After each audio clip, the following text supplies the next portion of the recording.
Bonjour à tous et à toutes. Aujourd'hui, nous sommes devant la crèche Grandeur Nature de la Cathédrale de Québec, installée au cœur du marché de Noël allemand. Chaque jour, des centaines de personnes s'arrêtent ici pour regarder, pour s'émerveiller et parfois pour se questionner. Mais derrière ces personnages immobiles, il y a une histoire qui bouge, une histoire qui parle de fragilité, de beauté et d'espérance. Dans cette émission, on va découvrir pourquoi cette crèche n'est pas qu'un décor, mais un signe qui interpelle. On va aussi entendre une parole qui nous invite à goûter la joie. Monseigneur Jean Tailleur va nous parler d'une joie qui ne dépend pas des vitrines, mais qui change le cœur. Et enfin, on vous réserve un petit clin d'œil qui pourrait bien vous surprendre, parce qu'à Noël, il y a toujours des surprises. Bienvenue à Lumière du Monde et bonne émission!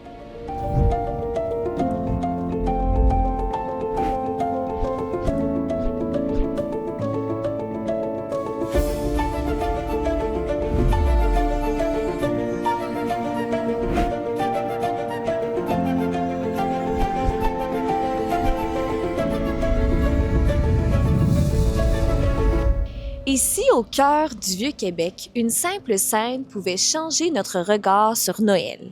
Derrière les lumières et les marchés, il y a une image qui parle plus fort que 1000 discours.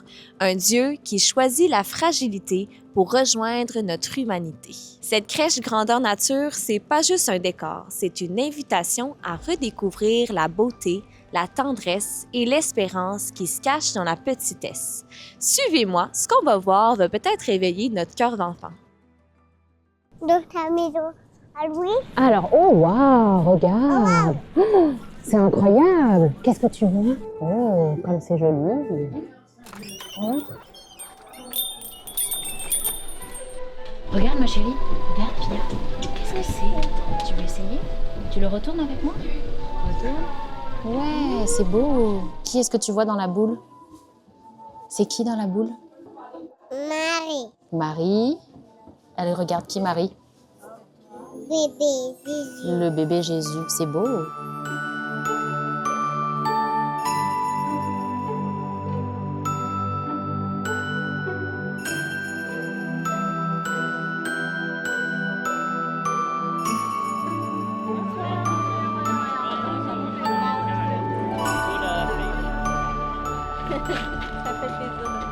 Très bien.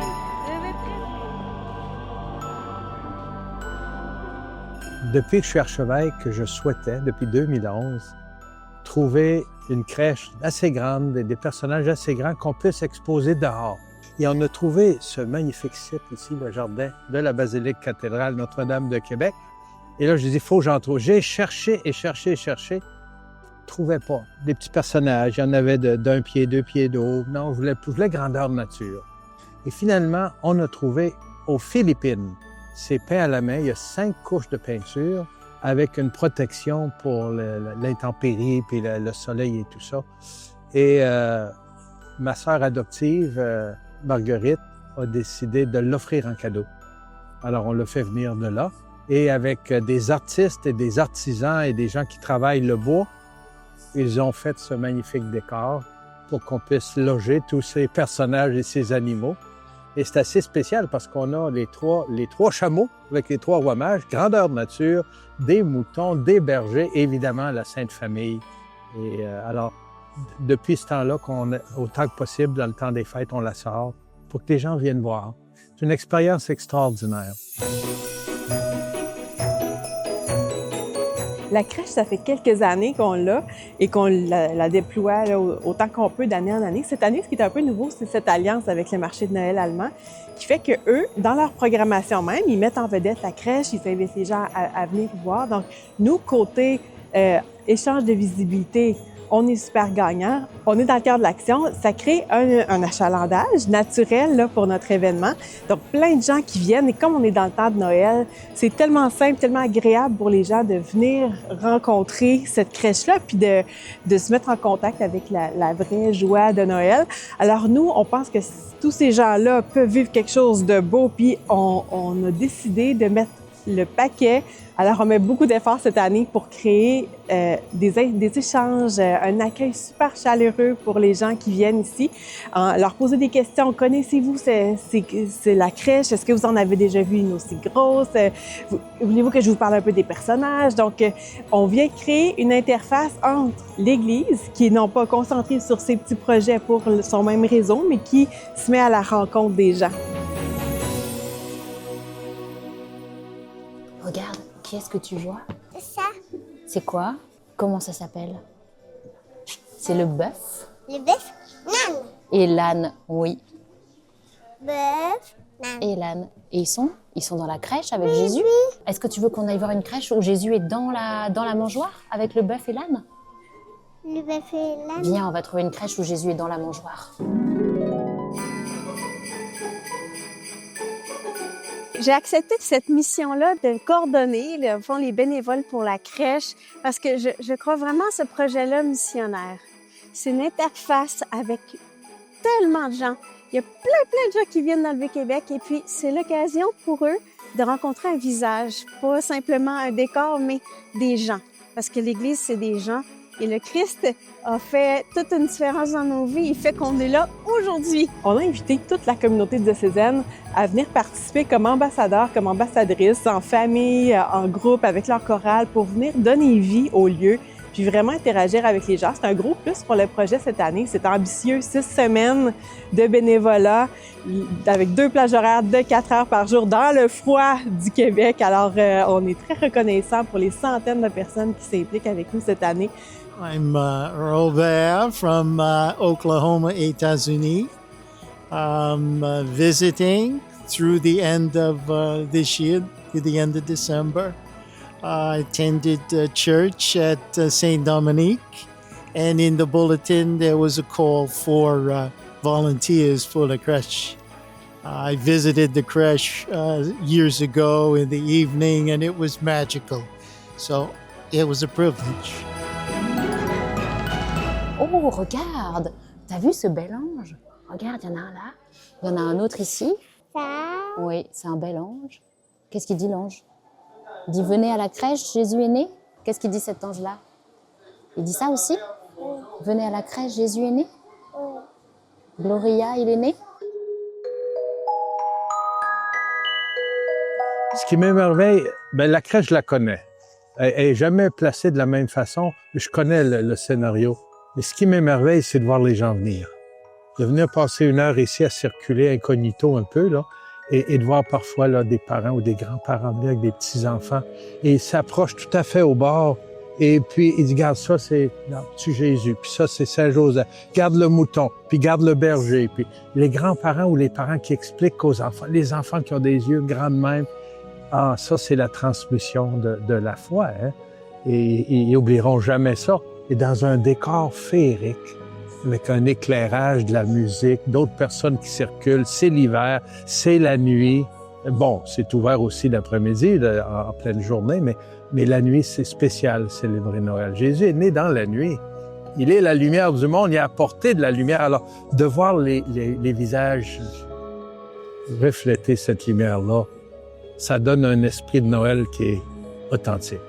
On a mis beaucoup d'énergie pour que le site soit vraiment enchanteur, comme vous voyez, au niveau de la lumière, au niveau de la musique. Donc, c'est la musique de Noël de partout dans le monde, des chants religieux qui font vraiment une expérience immersive pour les gens. Ce qui étonne le plus les gens, c'est la taille des personnages qui sont grandeur nature. Ça donne quelque chose de réaliste. On a le goût de flatter les moutons. On pourrait presque prendre le bébé Jésus dans nos bras ou faire un câlin au chameau. Alors, c'est vraiment très immersif comme expérience. Qu'est-ce qui est intéressant à la crèche, c'est que c'est gros. Les personnages sont très détaillés. On voit bien c'est qui. Les animaux on dirait qu'ils sont tellement vrais. Le chat, on dirait un vrai. Puis c'est drôle comment le bébé il est. Ouais, accueillant. Regarde, C'est l'âne. on a l'âne qui est dans la mangeoire. Et qui tu vois derrière Marie, regarde? Avec les ailes, c'est qui? C'est le bébé. C'est un ange qui vient annoncer justement la naissance de Jésus et qui l'a annoncé au berger. Est-ce que tu vois les petits moutons? Oui, le petit mouton. Et Et l'âne, il fait quoi? Est-ce qu'il souffle sur Jésus pour le réchauffer? Oui. Oui. Ah, je me rappelle quand j'étais très jeune, qu'on vivait dans la Beauce, et habituellement 2 ou 3 jours avant Noël, papa allait couper le sapin. Et là, on décorait le sapin et maman sortait la petite crèche. L'étable était faite en carton, peint, et des petits personnages en plastique, tout petits, fixes, mais on mettait ça et c'était de toute beauté avec une petite ampoule et de voir la crèche en bas de l'arbre dans la maison. Et le soir et le jour. Et on aimait ça avec mes frères et sœurs, aller voir la crèche. Et on s'attache, hein? Quand j'étais enfant, j'aimais beaucoup, en fait, faire la crèche avec ma mère à la maison. Ce qui était très spécial à la crèche que j'avais chez nous, c'est que c'est ma mère qui l'avait fait, puis c'était comme des petits toutous, là, des petites peluches qu'on pouvait bouger. Donc, je me rappelle avoir très, très souvent joué avec les personnages de la crèche, les déplacer. Je faisais comme dans la maison, là, je déplaçais Marie et Joseph qui arrivaient. Je suivais un peu l'histoire de Noël. Donc, les personnages n'étaient pas tous arrivés là, au début du temps de l'Avent. Tout au long du mois de décembre, je m'amusais à placer les personnages, à les faire avancer pour que le 24 décembre, au soir, après la messe de minuit, on place vraiment l'enfant Jésus dans la mangeoire. Ça me rappelle ma jeunesse, ça me rappelle mon enfance. Et en même temps, ça me rappelle que Jésus est un homme, Dieu, et comme homme, il a pris chair de la Vierge Marie et qui est venu nous visiter. Et qu'à travers cet enfant-là, je reconnais l'homme-Dieu qui va vieillir et qui va mourir sur la croix. C'est tout le mystère de l'incarnation. Dans la spiritualité franciscaine, la crèche a une grande importance parce qu'en fait, François, puis à la suite ses disciples, contemplent le mystère du Christ, de Dieu qui se fait pauvre à la fois dans l'humilité de la crèche, puis aussi dans l'incarnation, dans le fait de se faire homme, puis aussi qui va aller jusqu'à la croix. Donc, on relie souvent la crèche et la croix. Pour nous, c'est deux mystères qui sont proches, qui sont reliés. Puis ça nous parle d'un Dieu qui s'est fait pauvre, puis c'est une invitation pour nous à marcher à sa suite dans une grande simplicité, dans un dépouillement, dans ce que nous sommes, en fait, très, très humainement. Tu veux une croix? Attends, regarde. Une belle croix, très jolie cette croix. C'est la croix de qui? Maman. La croix de Jésus? Et on a qui avec à côté? C'est quoi ça? Didier. C'est un ange. C'est un bel ange, très beau. La crèche, c'est plus une décoration. C'est vraiment une représentation de ce que il est arrivé là 2025 ans.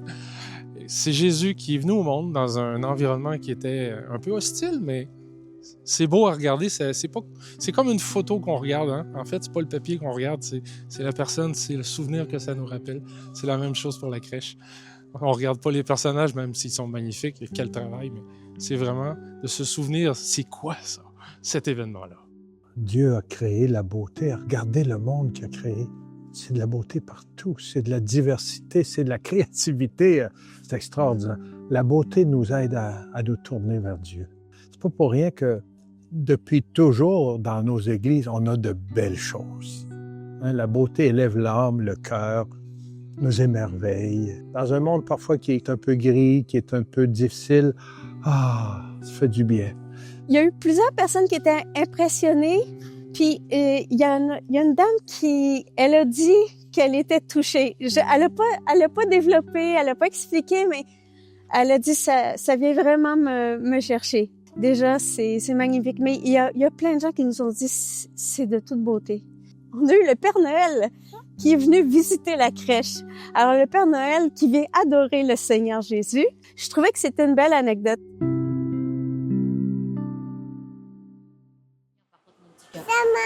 Oui, qu'est-ce que tu vois? Regarde. Qu'est-ce que tient le Père Noël? Qu'est-ce qu'il a dans ses mains? Ça. C'est Jésus? C'est le bébé. C'est le bébé Jésus? Avec Marie? Oui. Ça, c'est Joseph. Oui. Voilà. Ça te plaît? Continue. Père Noël. Tu veux qu'on aille? quand on a quitté la Beauce, on a déménagé aux États-Unis, on a emmené notre crèche. Ça ne prenait pas beaucoup de place. Mais du côté des États-Unis, Noël n'est pas la plus grande fête. C'est l'Action de grâce à la fin novembre qui rassemble les familles. Mais Noël, c'est quand même une belle fête, mais c'est moins célébré que le Thanksgiving, la fête de l'Action de grâce. Alors, les crèches, on en voyait moins. C'est sûr, à l'église, il y en avait et tout ça, et des belles crèches.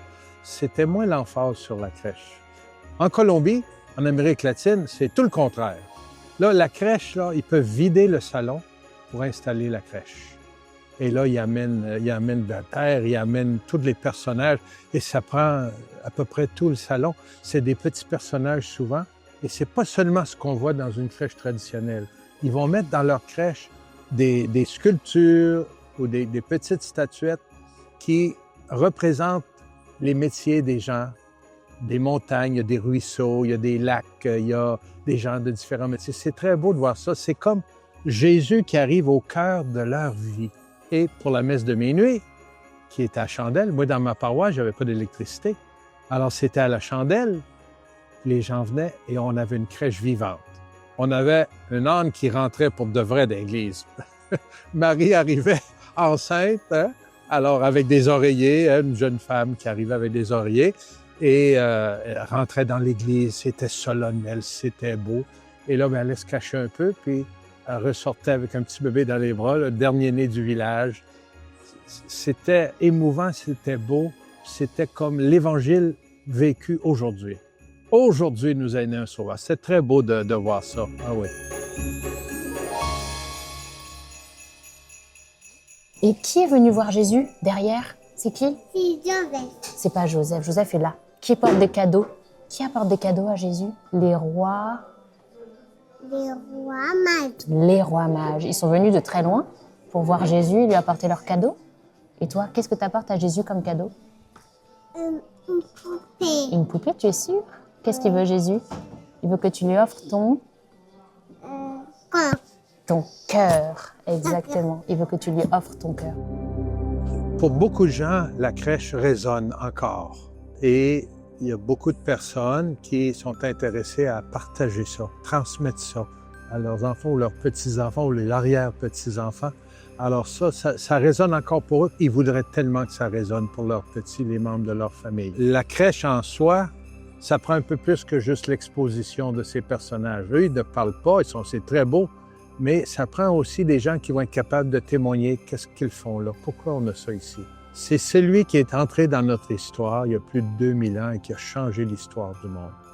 Nous sommes en l'an 2025 après sa venue. Pas pour rien, si on a commencé à compter, parce que c'est un chapitre nouveau de l'histoire de l'humanité. Dieu a tellement aimé le monde qu'il a envoyé son Fils unique pour que quiconque croit en lui ne périsse pas, mais obtienne la vie éternelle. Alors ça, là, c'est une parole de Jésus, moi, que je trouve extra. Dieu nous l'a envoyé, ce Jésus-là, parce qu'on a besoin de lumière, d'espérance. Il est la lumière du monde. Pourquoi il naît dans la nuit? Il aurait pu venir au monde en plein jour. Il vient au monde dans la nuit de l'humanité, dans les noirceurs de l'histoire, dans des moments de souffrance, de guerre, de persécution. Il arrive dans la nuit et il apporte de la lumière pour qu'on puisse regarder plus loin. La crèche est peut-être un élément qui attire, mais nous devons attirer aussi et partager notre foi avec ceux qui viennent. Un autre événement marquant pour moi avec la crèche, c'est beaucoup avec la mangeoire, je dirais. C'est un temps d'adoration vécu dans une communauté aussi, où on avait amené le Saint-Sacrement sur la mangeoire pour vraiment dire que c'est Jésus qui se fait vivant dans le petit enfant, mais aussi dans le pain eucharistique. Fait que ce lien-là entre l'Eucharistie et l'enfant de Bethléem, ça m'a touchée déjà quand j'étais jeune adulte. Je m'appelle Liane et je suis de Toronto. Et c'est ma première fois ici à visiter la crèche et c'est magnifique. Je suis catholique, mais je ne attends plus à l'église, mais il y a beaucoup de mémoires, des sentiments dans moi quand j'étais petit. It'll help me prepare for Christmas. It will make me excited. It gets me in the mood. It was just amazing to see the dimensions, and you don't often see that. You know, with the nativity, it's always very small. It's lovely. It does speak to me It's very moving. It's very emotional. It's, you know, it's welcoming, you know, with the arms up, out to the public. That's very nice to see. Père Noël. Le Père Noël. Alors, la crèche. Est-ce que tu vois une crèche? Non. Oh, moi, je vois des belles crèches. Oh, regarde comme elle est belle. Elle est très belle. Est-ce que tu voudrais la mettre dans ta chambre? Oui, pour toi et Joseph? Je me souviens, quand j'étais jeune, mais toute ma vie, à Noël et pendant le temps de Noël, parce que Noël ne finit pas après la messe de minuit, ni après le 25, ça dure encore pour quelques semaines. Combien souvent je suis allé au pied de la crèche, au pied de l'arbre, ou de la crèche, ou la crèche qui est à l'église, pour me confier à Jésus, pour lui dire, tu viens apporter de la paix dans le monde, donne-moi-en. Tu apportes de la lumière, éclaire ce moment de la vie que je suis en train de traverser. Et c'est ça que j'invite les gens à faire. Venez vous confier à lui. Venez. Il est venu pour toi, il est venu pour moi, il est venu pour nous, pour qu'on retrouve un chemin de liberté, de bonheur. Là, on le voit petit enfant, mais bientôt, on va le célébrer grand et un homme qui va donner sa vie sur la croix par amour et qui ressuscite, qui ne fait pas que mourir. Alors, il nous montre un chemin d'humanité qui conduit à une vie en abondance. Alors moi, j'invite les gens, quand j'ai à parler devant une crèche, venez vous confier à lui et tendez-lui la main. Il va vous aider à avancer dans la vie. Il va vous aider à sortir de la noirceur, sortir de vos doutes, sortir de votre douleur ou de votre solitude. Vous avez en lui un ami sûr. Vous pouvez vous fier à sa parole.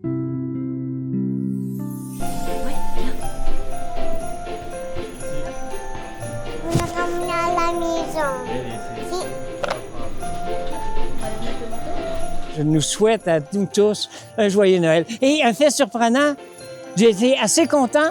Jésus est dans la crèche, alors que dans nos églises, il apparaît juste le 25 décembre. Alors là, on a la chance de le voir, il est déjà là.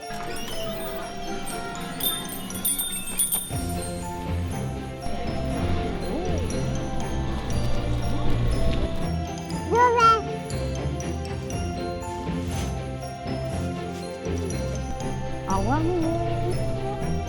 On va aller faire la crèche à la maison? Oui. Allez, c'est parti.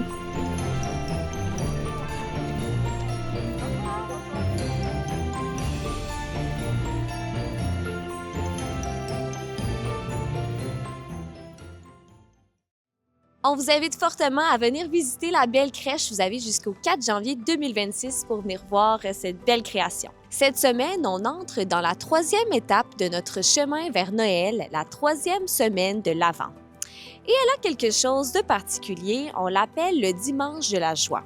Même la couleur des vêtements liturgiques change. Du violet habituel, on passe au rose, signe d'une lumière qui s'annonce. Mais pourquoi cette joie? Eh bien, c'est parce que Noël approche et que l'espérance prend des couleurs. Monseigneur Jean Tailleur nous invite à découvrir ce que cette joie veut dire et comment elle peut éclairer nos vies aujourd'hui. Chers amis, bonjour. Nous en sommes déjà au 3e dimanche de l'Avent, en ce 14 décembre. Et la liturgie eucharistique de ce jour, dans son entienne, reprend 2 fois l'invitation à être dans la joie. Soyez dans la joie. Et vous allez voir que cette joie va s'exprimer dans notre liturgie par un adoucissement de la couleur. Nous allons passer du violet au rose dans des communautés qui disposent d'un vêtement qui peut permettre d'exprimer cet adoucissement. C'est aussi, d'une certaine manière, la couleur de l'aube. Si vous avez déjà levé très tôt le matin durant l'hiver, ça commence de cette couleur et ça annonce déjà la joie de Noël.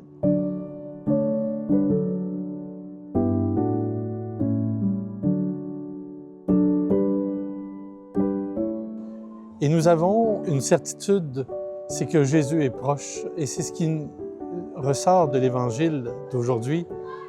Jésus se fait proche et lorsqu'on l'interroge, il va dire « Allez dire à Jean les signes que vous voyez. » Et on nous rapporte, et à ce moment-là, on rapporte que Jésus a guéri des boiteux, a fait voir des aveugles et a fait plein de signes qui ont marqué comment il était proche de la vie des gens de son époque et comment aujourd'hui ces signes qui apportent la joie peuvent venir par nous. C'est le petit défi que je vous propose, moi, en ce 3e dimanche de l'Avent, apprendre nous aussi à nous faire proches et aidants, comme Jésus l'a été durant sa vie, et nous, à notre tour, de faire en sorte que la prophétie d'Isaïe et la page d'Évangile de ce dimanche s'incarnent autour de nous, dans nos familles, chez nos amis, en nous faisant proches, en nous faisant aidants, comme le Christ a fait, nous pouvons faire advenir la joie. Et ça devient un signe qui nous permet déjà de nous réjouir de la nativité qui approche à grands pas.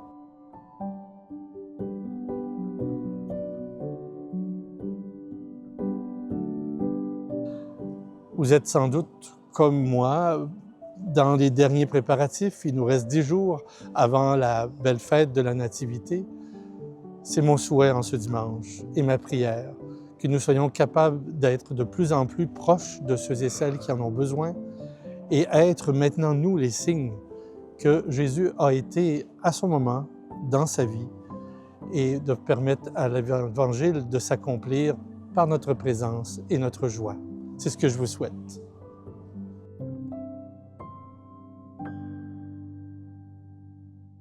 On vient de vivre le 3e dimanche de l'Avent qu'on appelle Gaudete. Gaudete, c'est un mot latin qui veut dire « réjouissez-vous ». Ce n'est pas une joie superficielle, mais une joie profonde, enracinée dans la certitude que Dieu s'approche. La crèche qu'on a contemplée aujourd'hui en est le signe. Un Dieu qui choisit la petitesse pour rejoindre notre humanité. Alors comment vivre cette joie? C'est pas seulement en la ressentant, mais en la donnant. Cette semaine, prenons un moment devant une crèche, peut-être même la nôtre à la maison, pour dire merci. Puis faisons un geste qui transmet la lumière, un don aux pauvres, une visite à une personne seule, une parole qui réchauffe. Parce que la joie, comme la lumière, grandit quand on la partage. Et ici, Gaudete devenait notre mot d'ordre pour le temps de l'Avent. Avant de nous quitter, je vous remercie d'avoir été des nôtres tout au long de cette saison. C'était la dernière émission avant notre pause de Noël, mais on se retrouve avec bonheur le 25 janvier pour la saison d'hiver. Bonne route vers Noël et portez-vous bien!